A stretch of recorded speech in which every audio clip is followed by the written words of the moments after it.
how are we supposed to feel about everything right now? And how much does Allah subhanahu wa ta'ala actually care about how we feel? How much does Islam speak to the idea of feelings? How much are you supposed to feel deflated? How are you supposed to be encouraged? What's the balance between optimism and pessimism? You know, like every pessimist will say, I'm not a pessimist, I'm just a realist. What's the balance between all of these things, and how much are these emotions to actually be catered to? And how do we deal with ta'ab, just being tired? I'm exhausted. And what does that mean in regards to our faith? And I frame it with a conversation that I'll come back to, inshallah ta'ala, at the end of this khutbah. And it's the conversation with Imam Ahmad rahimahullah ta'ala and a man from Khurasan, and some narrations say his son. So let's just imagine a father and a son sitting in prison, and the trials of Imam Ahmad rahimahullah have gone on for so long. He's been tortured from one ruler to another. One Khalifa tortures him in his own way, and then another Khalifa comes in and tortures him in another way. And it feels like it doesn't matter which party or which president at the time, which Khalifa is in charge. Everyone just pulls him in and abuses him and oppresses him and tortures him. And there's a point to where, you know, you feel like you're starting to see hope, and then something happens again and you get pulled down. And so I want us all to kind of go to that sit down. And his son asks him the question, Mata raha? When do we actually rest? When do we actually find relief from all of this? And let's get back to the core question.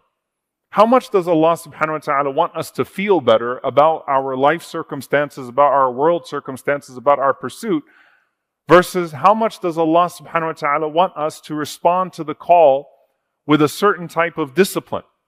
And I start off with this premise. Allah subhanahu wa ta'ala does not ignore pain. Allah does not ignore our feelings. Allah subhanahu wa ta'ala, in fact, shows that He cares about our emotions. He cares about our feelings. He cares about the way that things land on the believers, even if He knows they are good for them. And so the pain is not the problem. Allah subhanahu wa ta'ala honors the pain.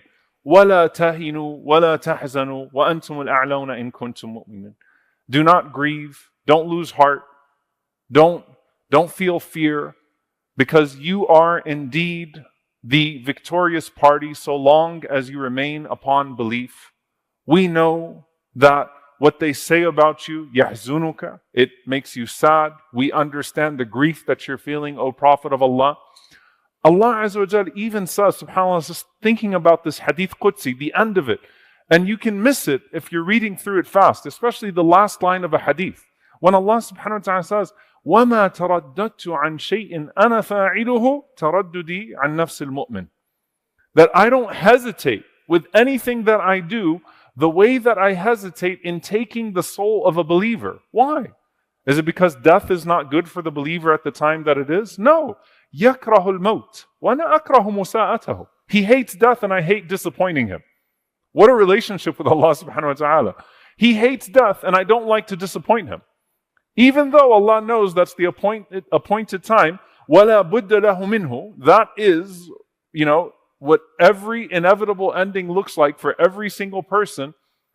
I care about how my believing servant feels about something that is inevitable. So Allah subhanahu wa ta'ala actually honors those feelings. He honors those emotions. He makes it a point, مَا أَنزَلْنَا عَلَيْكَ الْقُرْآنَ لِتَشْقَى. The Qur'an was not revealed upon you to cause you undue burden or distress. He tells the Prophet ﷺ, يَسِّرُوا وَلَا تُعَسِّرُوا, to make things easy, not to make things hard.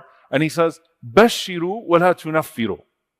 And give glad tidings, don't deflate people. Very interesting hadith, subhanAllah, because if you read the sharh of the hadith, the explanation of that prophetic narration, the first part of the hadith, يَسِّرُوا وَلَا تُعَسِّرُوا, make things easy, don't make things difficult, means in regards to the prescription of the actual rulings, the law, the ahkam, right?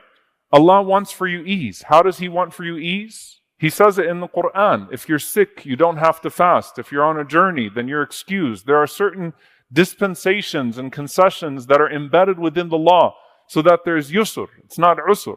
When you travel, you can shorten your prayers. In fact, Allah likes that you shorten your prayers when you travel. Allah likes that you take His concessions the way that He likes that you take on the difficult commands. So the first line of the hadith, yassiru wa la tu'assiru, is in regards to the ahkam, in regards to the law itself.